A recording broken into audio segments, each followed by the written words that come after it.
मालिकेच्या आजच्या भागाचे अपडेट जाणून घेऊया आपल्या आजच्या या व्हिडिओमध्ये। तर आपण आता पाहतोय की इकडे जो ऋषी आहे तो मुलांना शिकवत असतो। आता त्यांचा तास सुरू असतो।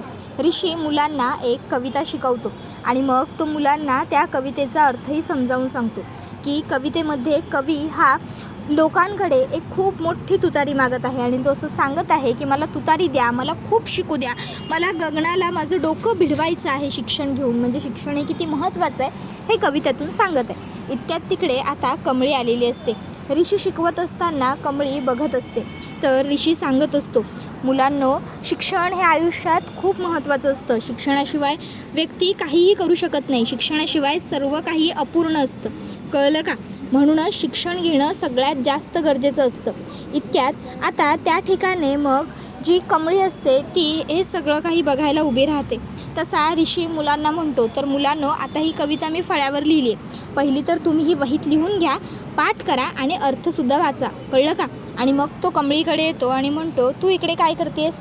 कमळी म्हणते, थोडं तुमच्याबरोबर बोलायचं होतं। तास झाला काय तुमचा? तसा ऋषी म्हणतो, बोल ना, काय बोलायचं आहे? कमळी म्हणते, तास झाला असेल तर मग बोलूया की।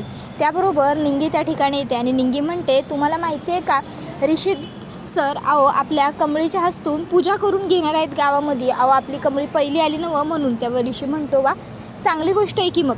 त्यावर मग कमळी म्हणते, चला तुम्हासनी मी आपलं गाव फिरून आणतो। आणि कमळी आणि ऋषी तिकडनं जातात। त्याबरोबर दुसऱ्या बाजूला इकडे आता त्याने निंगीला सांगितलेलं असतं की निंगी वर्गावरती लक्ष दे, निंगी वर्गावर लक्ष देत असते। तर अनिकाची जी आता आजी असते तिला खूप जास्त टेन्शन आलेलं असतं। ती म्हणत असते की एवढे दिवस ती कमळी ह्या घरात होती आणि मला सत्य कळत नव्हतं। त्या कमळीने मला दोनदा बुद्धू बनवलेलं आहे, दोनदा माझी फसवणूक केलेली आहे। आणि तिची ती आई मला काय म्हणाली होती, माझी पोरगी मेली, माझी पोरगी मेली। मला वाटलं ती खरं रडून रडून सांगते, पण खोटं बोलली ती माझ्याशी। तिची मुलगी जर ती कमळी आहे हे मला माहीत असतं तर तेव्हाच मी तिचा काटा काढला असता। आता हे सत्य जगाला समजण्याआधीच मला काहीतरी हालचाल केली पाहिजे। काहीही करून मला त्या कमळीला सोडता कामा नये, काहीतरी मला करावंच लागेल। काय करू असा ती विचार करत असते आणि मग ती लगेचच म्हणू लागते की मी खूप मोठी चूक केली तिच्यावरती विश्वास ठेवून। खरं तर हरणीच्या कातडं लपटलेली एक लांडगीन आहे, ती लांडगीन कोल्हा आहे, ती कोल्हा।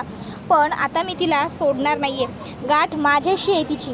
काहीही झालं तरी हे वहिनीला आणि कोणालाही इतरांना कळण्याच्या आधी मला बंदोबस्त कायमस्वरूपी तिचा करावा लागणार आहे। तर दुसऱ्या बाजूला लगेचच आता आजीला आठवतं की कशा पद्धतीने जेव्हा कमळी ह्या घरामध्ये आता महाजनांच्या घरची मुलगी म्हणून आली होती तेव्हा तिने कसा या आजीला परत अनिकाला आणि अनिकाच्या आईला सुद्धा त्रास दिला होता। आणि मग आता आजी विचार करते की बापरे, तिने आम्हाला ती खरी नात नसताना इतका त्रास दिला होता। मग जर तिला कळलं की तीच खरी नात आहे तर ती आमचं काय करेल ह्या घरची। तर दुसऱ्या बाजूला इकडे अनिकाची आई येते आणि आजीला सांगते, तुला खाली आई आणि हे बोलवत आहेत, चल ना लवकर। त्याबरोबर मग ते दोघं जणं खाली येतात। त्यानंतर मग आता लगेचच अनिकाची आजी विचारते, काय झालं वहिनी, तू बोलवलंस का? त्यावर अन्नपूर्णा मॅडम म्हणतात, हो बोलावलं होतं, हेच सांगायला बोलावलं होतं की तुझे या घरातले दिवस संपले। त्यावर रागिनी म्हणते, काय बोलताय तुम्ही हे आई, आणि तुम्ही असं माझ्या आईला का बोलताय, तिने केलंय तरी काय? त्याबरोबर लगेचच अन्नपूर्णा आजी म्हणते, तुम्हाला काय वाटतं, मला काही कळत नाही आहे का, की मला काही माहीतच नाही आहे? तुम्ही माझ्या मोठ्या नातीने ह्या घरात राहू नये, तिने ह्या घरातून निघून जावं यासाठी किती प्रयत्न केलेत, तिला किती त्रास दिला ना, सगळं माहिती आहे आम्हाला। त्याबरोबर आता लगेचच इकडे अनिकाचे बाबासुद्धा म्हणतात की हो, मला आत्ताच गौरीने कॉल केला होता आणि गौरी मला सांगत होती की तुम्ही माझ्या बायकोच्या आणि मुलीच्या जीवावर उठला होता। आत्या, तुला हे करताना काहीच वाटलं नाही का गं?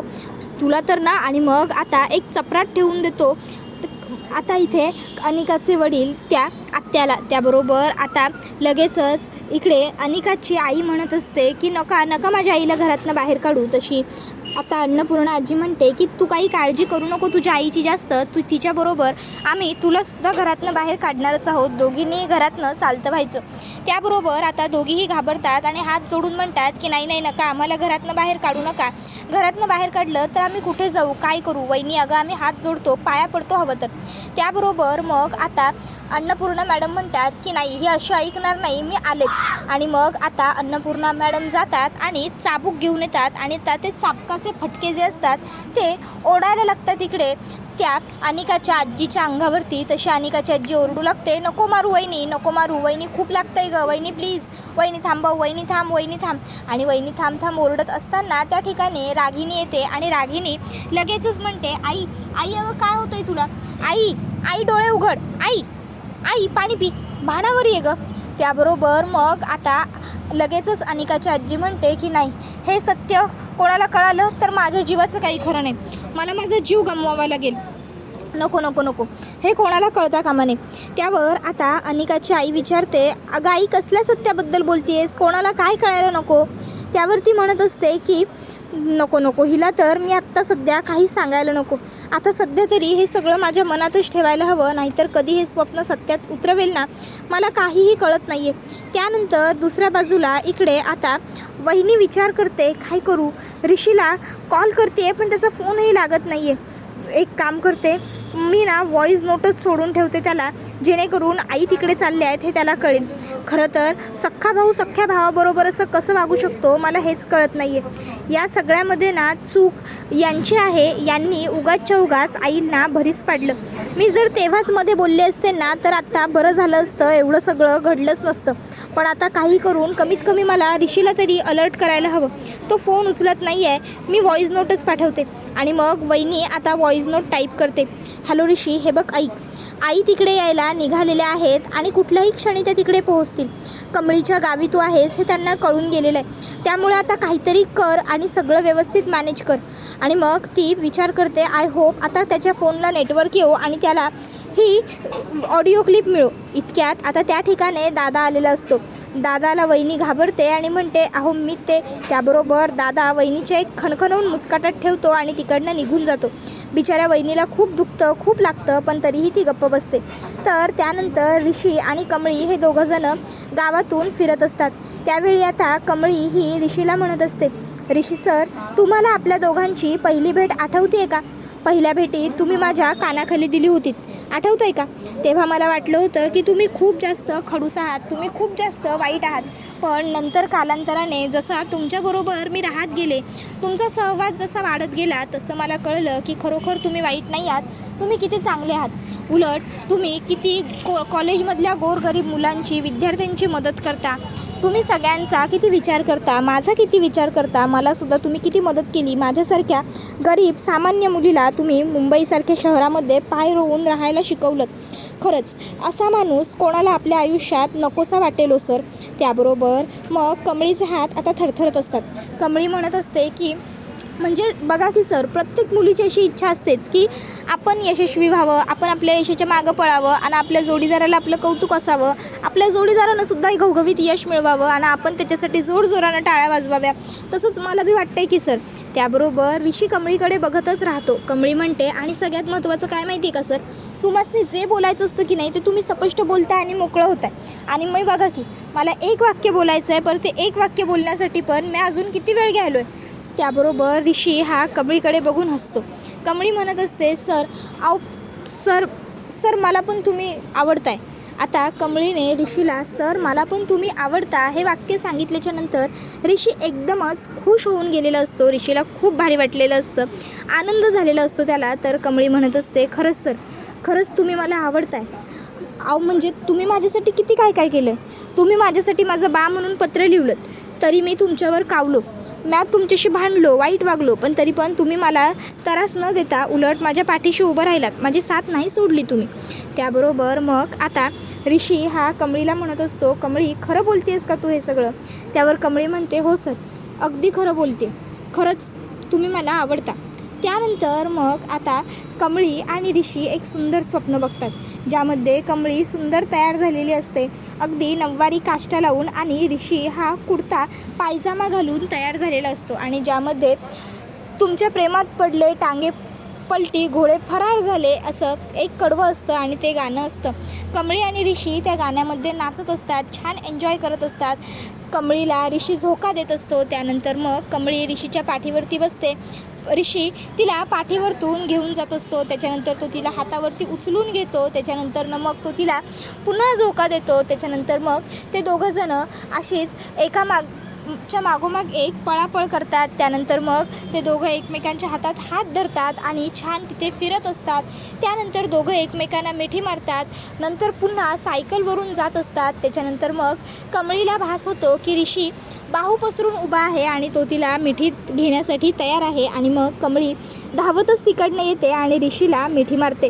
आता हे सगळं छान सुरळीत सुरू असतं. त्यावेळी कमळीला आठवतं की कसे ते पहिल्यांदा नाचले होते. सगळं आता त्या दोघांना आठवत असतं. एकमेकांच्या सुखदुःखात त्यांनी कसं एकमेकांना सपोर्ट करायला हवा हेही त्या दोघांना त्या दृश्यामध्ये दिसत असतं. सगळं कसं अगदी मंगलमयी छान असतं. पलटी घोडे फरार, टांगे पलटी घोडे फरार असं ते गाणं वाजत असतं आणि दोघं जणं छान एन्जॉय करत असतात, नाचत असतात. त्यानंतर मग कमळी आणि ऋषी आता एका झाडाखाली बसलेले असतात. तर आता कमळी ऋषीला म्हणत असते, ऋषी सर काय सांगू तुम्हाला, माझा अजून पण विश्वास नाही बसत आहे ह्या सगळ्या गोष्टींवरती. त्यावर ऋषी म्हणतो, कमळी तुझाच काय, अजून माझाही विश्वास बसत नाही आहे. अगं अजूनही तुम्हाला ऋषी सरच म्हणणार आहेस का आता? त्यावर कमळी म्हणते, मग काय म्हणू, मला एका असं नाव घ्यायला नाही होत, सांगा की तुम्हीच काय म्हणू. ऋषी म्हणतो, ते तुझं तू ठरव, काहीतरी म्हण पण. त्यावर कमळी म्हणते त्यावर ऋषी म्हणतो, माझं नाव शुक आहे का? त्यावर कमळी म्हणते, ऋषी सरांपेक्षा तर बरंच आहे ना व. त्यावर ऋषी म्हणतो, ओके मग मिसेस शिक्षक या इकडे. आणि ऋषी कमळीला मिठीत घेतो. इतक्यात तिकडे नयनतारा येते. नयनतारा कमळीचा हात धरते आणि कमळीला खाली ढकलते आणि म्हणते, तुझी हिंमत कशी झाली? हेच प्लॅनिंग होतं ना तुझं, की ऋषीला आपल्या प्रेमाच्या जाळ्यात ओढायचं, त्याच्याशी गोड गोड बोलायचं, त्याच्यावर प्रेम असल्याचं नाटक करायचं. इनामदारांची सून होण्याची स्वप्न बघतेस ना तू, पण लक्षात ठेव, इनामदारांच्या दारातलं पाय पुष्ण होण्याची लायकीसुद्धा नाही आहे तुझी, कळलं का तुला? त्याबरोबर मग ऋषी म्हणत असतो, मॉम हे बघ तू समजतेस तसं. त्याबरोबर मग आता नयनतारा म्हणते, ऋषी इनफ इज इनफ. त्याबरोबर मग ऋषी म्हणतो, मॉम अगं पण. त्याबरोबर नयनतारा मागे फिरते आणि ऋषीच्यासुद्धा एक कानाखाली देते आणि त्यानंतर ती कमळीला म्हणते, लायकी नाही आहे तुझी माझ्या मुलाचा विचारही करण्याची. त्याबरोबर मग आता ऋषीच्या कानाखाली मारलेला बघून कमळीलाही खूप मोठा धक्का बसतो आणि हा व्हिडिओ इथेच संपतो. धन्यवाद.